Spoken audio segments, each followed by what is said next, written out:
Good morning sir. Good morning. मैं जानना चाहती हूँ कि हम सिचुएशन को बिल्कुल ऐसे कैसे देखें कि हमें सिचुएशन से बाहर निकलना है।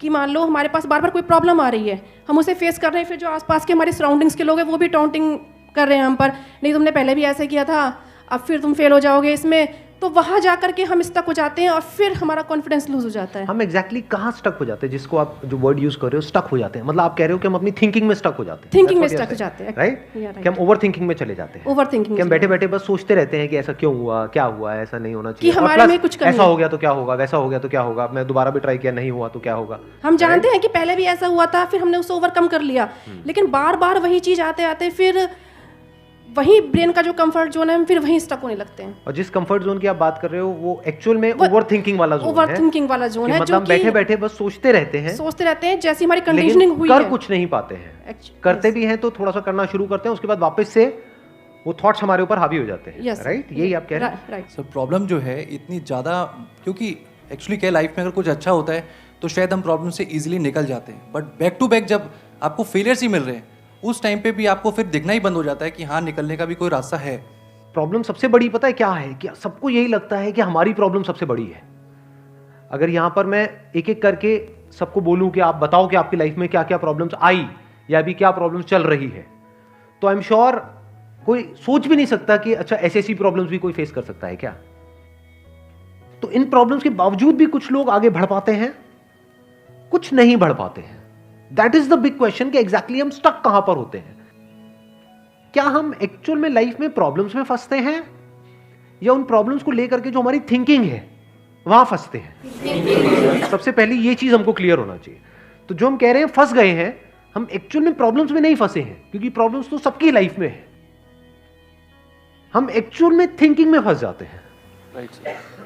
ये पॉइंट सुनने में छोटा लग रहा होगा, but it is a very big point two understand in life, जो 99% लोगों को नहीं समझ में आता है।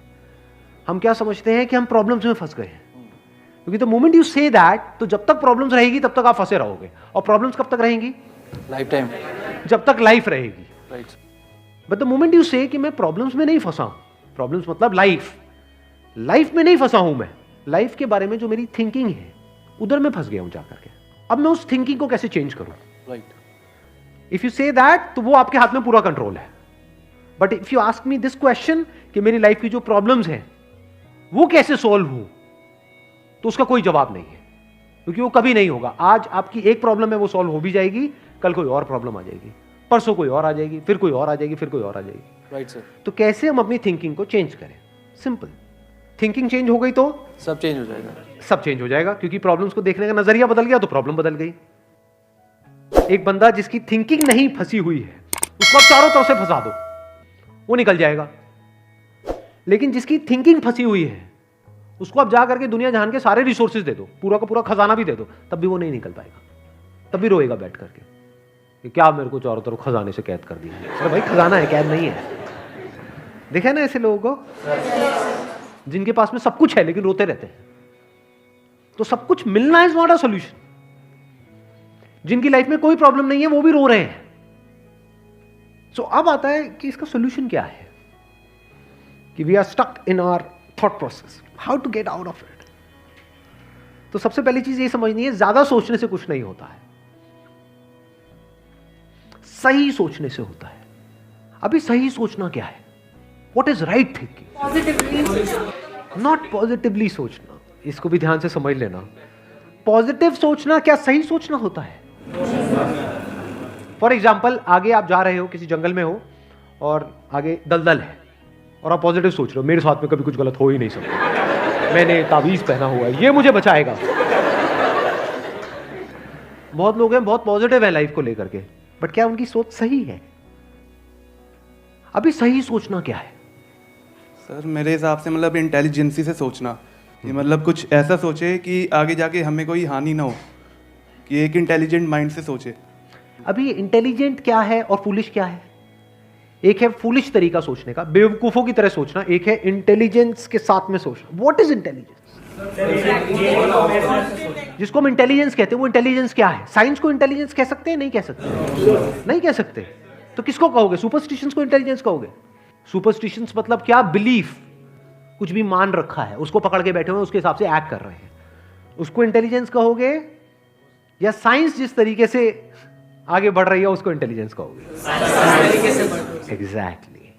तो साइंटिफिक वे ऑफ थिंकिंग समझना पड़ेगा, वो क्या है, उसको अपनी लाइफ में लगाना पड़ेगा, तब आप कह सकते हो आपकी जो थिंकिंग है वो सही है। अब ये साइंटिफिक थिंकिंग मतलब क्या? रियलिटी को एज इट इज देख लेना, दैट इज साइंटिफिक थिंकिंग। यही तो है, और क्या है? There are laws of this universe, उसको एज इट इज देख लेना, उसको ऑब्जर्व करना, यही तो है साइंटिफिक थिंकिंग। उन लॉज को बदलना नहीं, क्योंकि साइंस बदल नहीं सकती उन लॉज को। लॉ ऑफ ग्रेविटी को साइंस बदल नहीं सकती है, उस लॉ को समझ करके उसके हिसाब से एक्ट कर सकती है। इसी साइंटिफिक थिंकिंग को अगर हमको अपनी लाइफ में लगाना हो तो इसका मतलब क्या? एक थिंकिंग हो सकती है लाइफ से रिलेटेड, जो भी आपके दिमाग में कचरा भरा पड़ा है बचपन से लेकर के आज तक, जैसा आपको समझाया गया है लाइफ के बारे में। किसने समझाया है? वो लोग जो खुद नहीं समझते, लाइफ के बारे में अपने अपने बिलीफ्स बनाए हुए हैं, अपने अपने स्टैंड पॉइंट से लाइफ को देख रहे हैं। फॉर एग्जाम्पल, कोई हिंदू है तो एक तरीके से लाइफ को देख रहा है, कोई मुस्लिम है तो अलग तरीके से लाइफ को देख रहा है, क्रिश्चियन है तो अलग तरीके से देख रहा है। क्या सही है इन तीनों में से? क्या तीनों को सही थिंकिंग कह सकते हैं? ना, क्योंकि आपस में लड़ झगड़ रहे हैं। साइंस में कोई लड़ाई झगड़ा होता है? अगर मैं किसी साइंटिफिक फैक्ट के बारे में बात करूंगा, क्या कोई हिंदू, मुस्लिम, क्रिश्चियन आकर के आपस में लड़ सकते हैं? नहीं। तो ये सही थिंकिंग है। एक है जो हमें सही लगता है, एक है जो सही होता है। दोनों में जमीन आसमान का फर्क है। एक है जो आपको सही लगता है, एक है जो सही है। तो साइंटिफिक थिंकिंग का मतलब क्या, अगर इसको हमको लाइफ में लगाना हो तो, यानी लाइफ को आप एज इट इज देखो, ऑब्जर्व करो, फिर उसके बारे में सोचो। This is scientific thinking. और ये जो फंडा जिसकी मैं बात कर रहा हूं, इसको आप लाइफ के किसी भी एस्पेक्ट में लगा सकते हो। इसको बिजनेस में लगा सकते हो, इसको जॉब में लगा सकते हो, इसको रिलेशनशिप में लगा सकते हो, इसको हेल्थ में लगा सकते हो। बिजनेस क्या है अगर रियलिटी को एज इट इज देखना नहीं है तो? अब ये जो आपने कहा कि बिजनेस में सब झूठे भरे पड़े हैं, क्या ये सच है या आपका अपना एक स्टैंड पॉइंट है? अभी इन्होंने बोला कि बिजनेस में सब झूठे भरे पड़े हैं। अभी ऐसे ही यहाँ पे मैं अलग अलग लोगों से अलग अलग बातें पूछूंगा ना, तो सब बड़े कॉन्फिडेंस से बोलेंगे, as if they know it for sure. जैसे मैं पूछूंगा, हाँ भाई यहाँ पे किसी मेल का किसी का ब्रेकअप हुआ होगा, तो सारी लड़कियां ऐसी होती हैं, सब धोखेबाज हैं। ऐसे ही कोई लड़की से पूछूंगा, वो आकर के बोल देगी, सर ये तो मर्द जात तो है ही ऐसी, इससे कुछ हो ही नहीं सकता। क्या ये सच है? या आपका अपना एक स्टैंड पॉइंट है, अपना आपका एक बिलीफ है? तो ध्यान से समझ लेना, इसका जो सबसे पहला स्टेप है वो है अंदर जो भी कुछ पड़ा हुआ है आपके, जो भी आपने मान रखा है उसको छोड़ दिया। अब आप हल्के फुल्के हो गए, अब एज इट इज देखा लाइफ को, लाइफ को ऑब्जर्व किया as life, not my life. For example, anger, क्या एंगर आपका है? बट आप एंगर का सोल्यूशन कैसे निकालते हो? मुझे गुस्सा आता है, मुझे गुस्सा नहीं करना है। कभी भी आप एंगर का ऐसे सोल्यूशन निकाल ही नहीं सकते। सिर्फ आपको आता है गुस्सा या सबको आता है? सबको आता है। तो क्या एंगर सिर्फ आपकी प्रॉब्लम है या एंगर एक लाइफ की प्रॉब्लम है? Fear, if you can look at fear, not your fear और माई फियर, फियर, डर है ना, वो डर क्या है? Can you look at it? इसको बोलते हैं साइंटिफिकली चीजों को देखना। रिलेशनशिप, नॉट माई रिलेशनशिप और योर रिलेशनशिप, रिलेशनशिप। तो इस तरह से जब हम चीजों को देखते हैं ना, not from a subjective point of view but from an objective point of view, जैसे एक साइंटिस्ट देखता है, जैसे एक साइंटिस्ट ऑब्जर्व करता है, वहां पे ना खुश हुआ जाता है, ना परेशान हुआ जाता है, ना पॉजिटिव हुआ जाता है, ना नेगेटिव हुआ जाता है। This positive and negative is your stand point, is a subjective point of view. In objective reality, उसमें खुश क्या होना है और दुखी क्या होना है, वहां पर सब कुछ क्लियरली नजर आ रहा होता है। वहां पे कभी भी हमारी थॉट प्रोसेस स्टक नहीं होती है, हम फंस ही नहीं सकते। बिलीफ्स में आप गारंटेड फंसोगे। शॉर्ट टर्म में वो अच्छे लग रहे होते हैं क्योंकि वहां पे कंफर्ट मिलता है। जो भी हमने मान रखा है, अगर उसको पकड़ करके हम बैठे रहें और उसमें गोल गोल घूमते रहें तो बड़ा कंफर्ट मिलता है, लेकिन आगे जाकर के वो हमको फंसा देता है, एंटैंगल्ड कर देता है। बट जो रियलिटी है वो धीरे धीरे धीरे धीरे आपको आजाद करती रहती है, जितना आप रियलिटी को समझ जाते हो उस लेवल तक।